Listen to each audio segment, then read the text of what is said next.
Bonjour.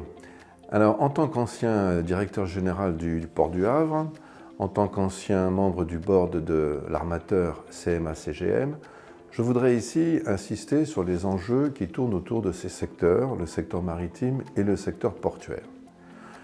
Vous savez tous quelle est effectivement l'importance des échanges maritimes, l'importance pour nos importations, pour nos exportations, pour les questions de souveraineté, pour les questions de sécurité, etc., etc.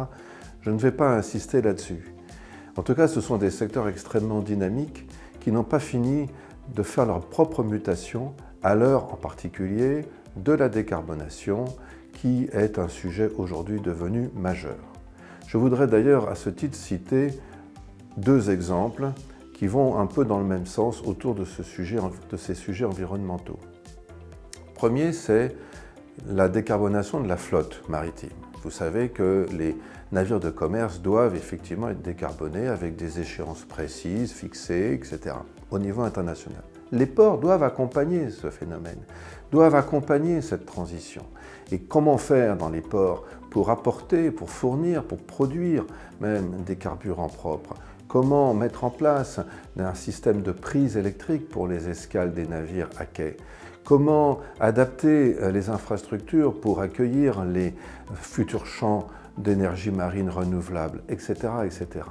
Voilà des nouveautés, des nouveaux enjeux, des nouveaux développements qui aujourd'hui sont à l'œuvre dans les ports et sur lesquels l'ingénierie est évidemment absolument indispensable, au meilleur niveau.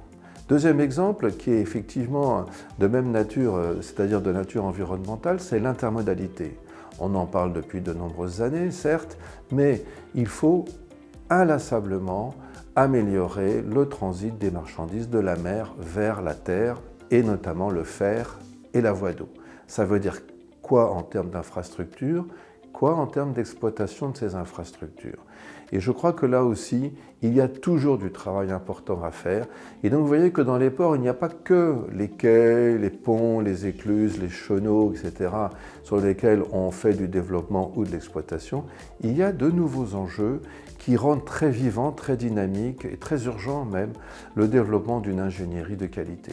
C'est pour ça que je pense que les rencontres de l'ingénierie maritime qui se déroulent à Caen les 18, 19 et 20 juin sont une occasion fantastique de faire le point sur tous ces sujets. Merci à vous.